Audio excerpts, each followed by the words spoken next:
네, 여기 묵상 간증 재앙에서 부르짖어 생명으로 해서 약국에서 30년 동안 이렇게 즐겁게 근무했는데 손님들의 비방 이런 또 자신의 실수 가운데도 지내온 게 크신 은혜였는데, 근데 이제 나이가 들어 약국하는 게 무섭게 느껴질 때가 있습니다. 그것은 세상 인심이 각박해지기 때문에 작은 실수라도 하면 손님들이 뭐 약의 부작용, 유해성을 내세워 해를 당한 것처럼 약국과 저를 비방하여 물어 뜯었다라는 겁니다.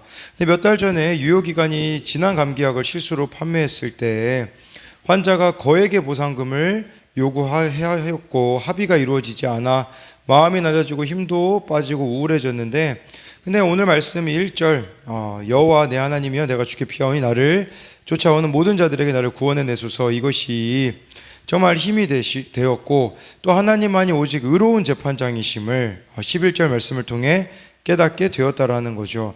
그러니까 그토록 일을 내려놓으라는 식구들과 지체들의 말을 무시하며 더 할 수 있다고 했는데 이제 이것이 자신이 없는 일이며, 또한 저처럼 부지런히 살지 않는 남편과 자녀들에게 무언의 압박과 눈총을 준 것을 회개하였다고 합니다. 그래서 이제 약사로 쉼없이 살아온 나를 정리하고 어떤 심판의 사건도 말씀으로 해석하며 내가 먼저 회개함으로 감사와 찬양의 삶을 살고 싶다라고 이렇게 말해주고 있습니다.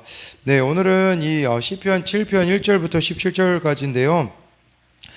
이 시작하기 전에 위에 이렇게 써 있죠. 다윗의 시가연 베냐민인 구시의 말에 따라 여호와께 드린 노래 해서, 이 베냐민인 구시는 누구인지는 뭐 사무엘 상에 보면 나와 있지가 않습니다. 그래서 추정해 볼 수 있는 것은 베냐민인이라는 것은 사울이 베냐민 거기 족속이었잖아요. 베냐민 후손이었잖아요.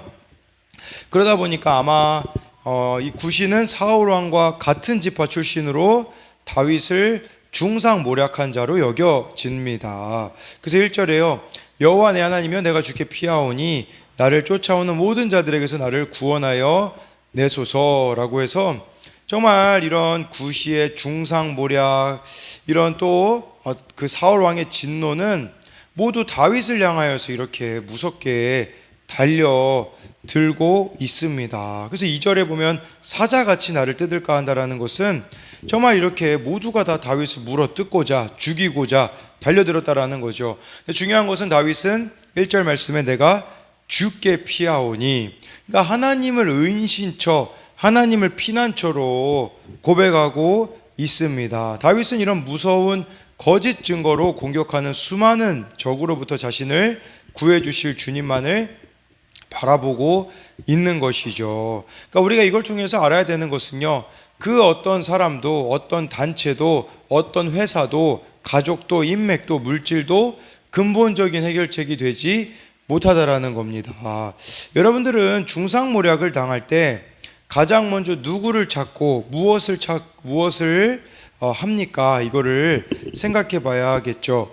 2절에 건져낼 자가 없으면 그들이 사자같이 나를 찢고 뜯을까 하나이다 라고 해가지고요, 하나님이 이렇게 건져낼 자가 없어도 하나님을 다윗은 피난처로 삼기 때문에 하나님이 그를 보호해 주실 것을 믿고 있는 것이죠. 그리고 다윗이 목동 출신이 아닙니까? 그러니까 이 사자의 공격이 얼마나 잔인한지 알기 때문에 이렇게 대적들의 공격을 사자의 공격에 비유한 거예요. 원수들은 막 사자같이 다윗을 낚아채 한 번에 죽이고 잡아먹기 위해 찢고 뜯는 것이죠.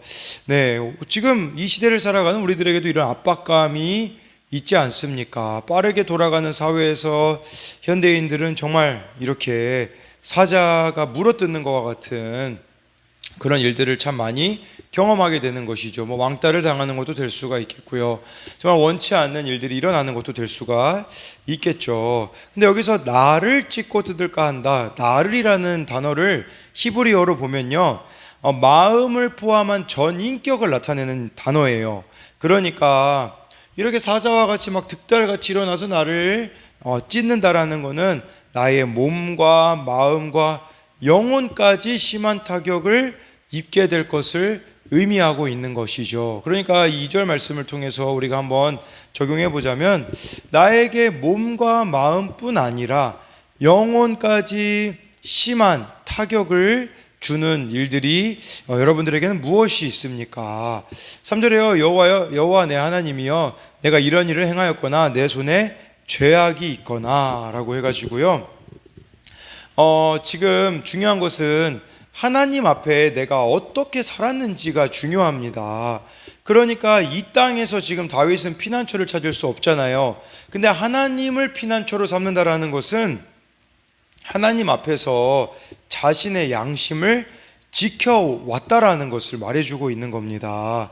다윗처럼 이렇게 양심에 따라 호소할 수가 있어야 한다라는 것이겠죠. 그렇지 않는다면 여러분, 우리는 대적과 똑같이 악하고 음란한 우리의 죄악을 회개해야 한다라는 겁니다.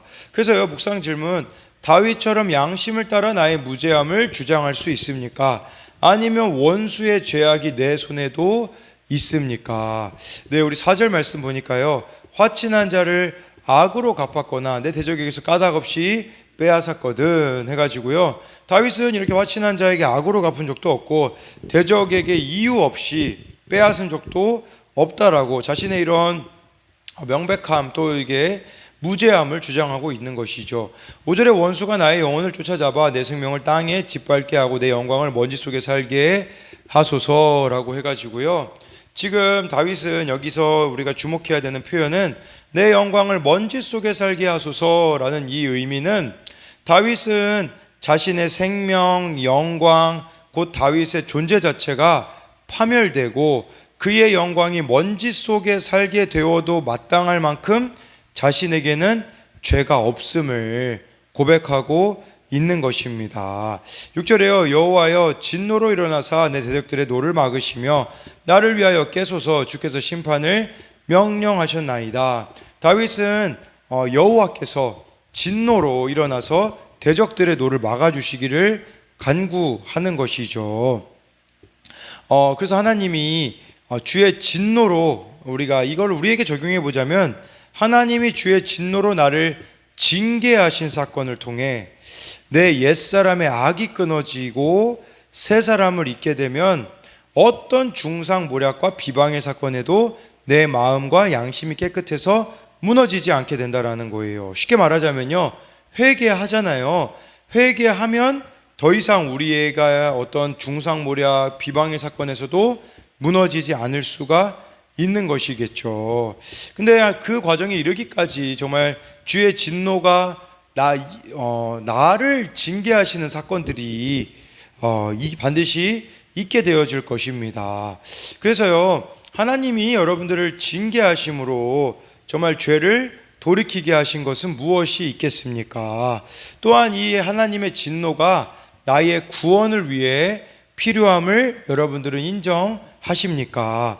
7절에 민족들의 모임이 주를 두르게 하시고 그 위 높은 자리로 돌아오소서. 8절에 여호와께서 만민에게 심판을 행하시오니 여호와여, 나의 의와 나의 성실함을 따라 나를 심판하소서라고 해가지고요, 여기 보니까 이 나를 심판하신 사건에서 구원하신 하나님이 만민에게도 심판을 행하여 구원 베푸실 것을 믿기 때문에 담대히 이렇게 주의 심판을 전할 수가 있다라는 겁니다. 그러니까 이 지금 다윗이 이렇게 무한하신 하나님 앞에 모든 것을 다 털어놓고 있지 않습니까? 여러분, 우리가 왜 하나님께 털어놔야 될까요? 이걸 기도라고 하지 않습니까? 왜 하나님 앞에 털어놔야 되냐면요, 그러면 다른 이들의 잘못은 물론이고 자신의 잘못도 더불어 들여다보는 경험을 할 수 있기 때문이에요. 여러분, 우리가 기도하지 않으면요, 다른 사람의 잘못만 보이거든요. 그러나 기도를 하잖아요, 나의 잘못도 더불어 들여다볼 수 있기 때문에 가장 큰 기도의 응답이 무엇일까요? 우리는 뭔가 내가 원하는 게 이루어지면 그게 기도 응답이라고 생각을 해요. 물론 그것도 기도 응답이죠. 그러나 가장 큰 기도 응답이 네 가지가 있다고 하잖아요. yes, 근데 그렇게 응답이 되어지는 거, no, 거부당하는 거, wait, 기다리는 거, 그 다음에 me라고 해가지고 내가 바뀌는 거거든요. 제가 생각하기에 가장 큰 기도 응답은 내가 바뀌는 게 아닌가. 그러니까 나 이렇게 기도하다 보면 상대의 잘못뿐 아니라 나의 잘못까지 보여서 내 자신이 바뀌게 되어지죠. 그러면 우리를 힘들게 한 사람을 우리는 오히려 고마워하게 되어지는 거예요. 아, 나에게도 이런 모습이 있기 때문에 이런 사람을 통해서 하나님께서 행하신 일이구나. 그래서 기도해야 우리가 사실은 살 길이 열리는 것이죠. 여러분, 예레미야 17장 10절에 이런 말씀이 있습니다.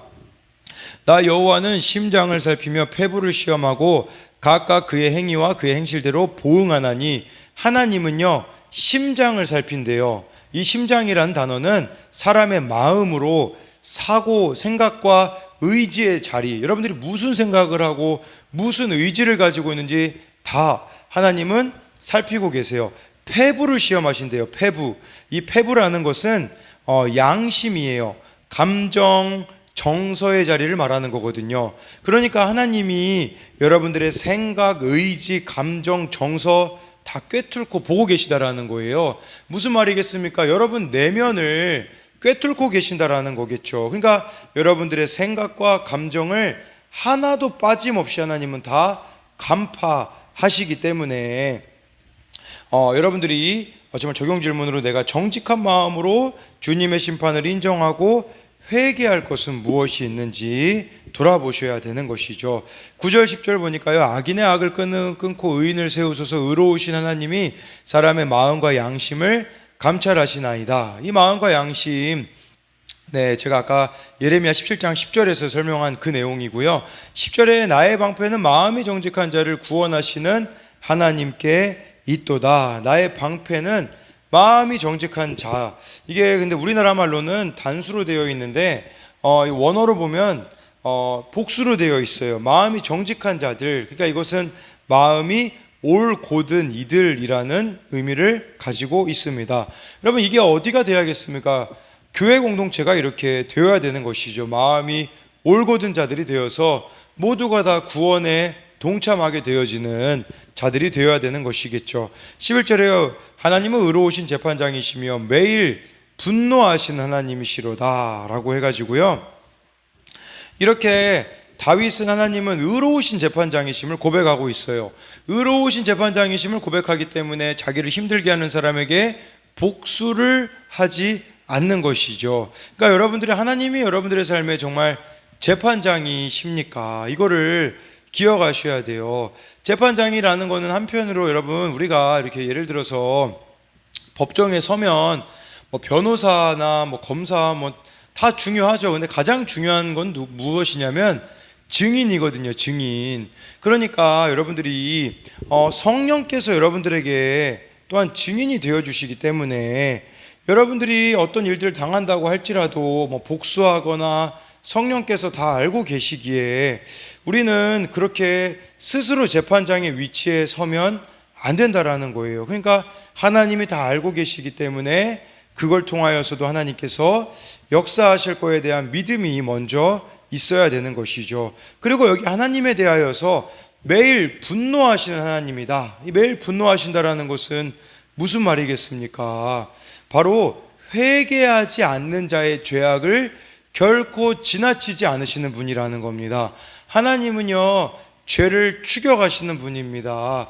죄를 간과하실 수가 없어요. 왜냐하면 이 죄악을 우리가 가지고 있으면 지옥으로 갈 수밖에 없기 때문에 끝까지 추적하시고 끝까지 찾아내셔서 회개로 인도하시는 것이 하나님의 모습인 것이겠죠. 왜냐하면 우리가 천국 가기를 원하시기 때문이라는 거죠. 그래서 이 11절을 보면서 여러분들은 하나님을 재판장 자리에 두고 있습니까? 아니면 스스로가 재판장이 되어서 모든 것을 막 옳고 그름과 판단을 하고 있습니까? 그리고 하나님을 대적하면서 이 땅에서 죄악을 쌓고 부귀를 누리는 자를 부러워합니까?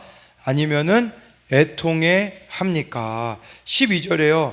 사람이 회개하지 아니하면 그가 그의 칼을 가시며 그의 활을 이미 당기어 예비하셨도다 라고 해가지고요, 비록 이 땅에서는 원수가 득세하지만 하늘에 계신 재판장인 하나님이 대적들을 향해 활을 당기고 계심을 보기에 다윗은 용기를 얻고 말씀을 전하는 겁니다. 그러니까 우리가 회개하지 않으면 이런 화살을, 정말 이 진노의 화살을 맞을 수밖에 없다라는 것이겠죠. 13절에 죽일 도구를 또한 예비하시며 그가 만든 화살은 불화살 드리로다 라고 해가지고요.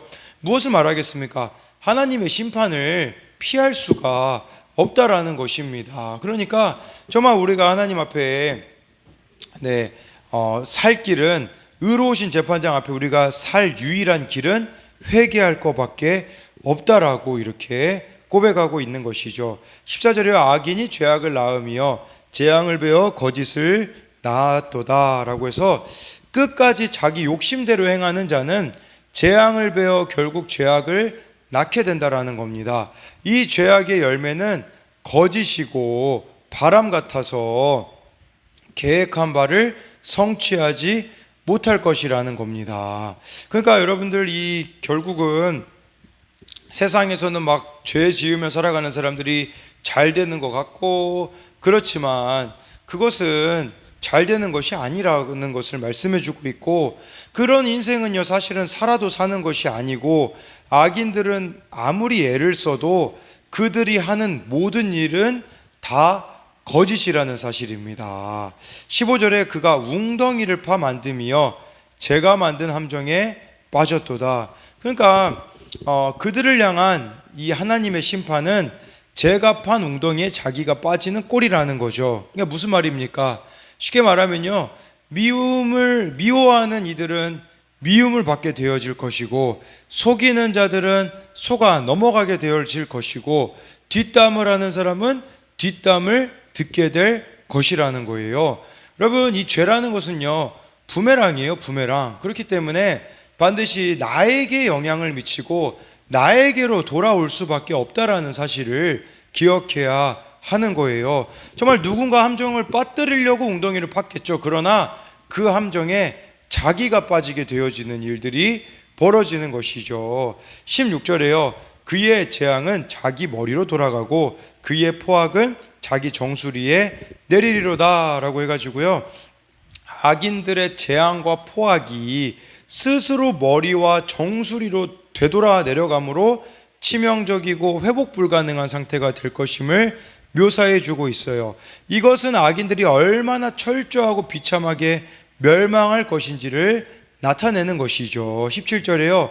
내가 여호와께 그의 의를 따라 감사하며 지존하신 여호와의 이름을 찬양하리로다. 여러분, 우리가 왜 하나님 앞에 기도해야겠습니까? 그 이유는 처음에는 억울함으로 기도하지 않았습니까?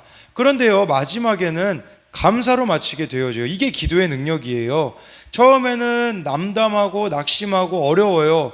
그러나 그 가운데 하나님을 만나게 되어지고 하나님이 우리의 마음에 평안함을 주시기에 지금 다윗은 감사함으로 또 찬양함으로 이 기도를 마치고 있는 것이죠.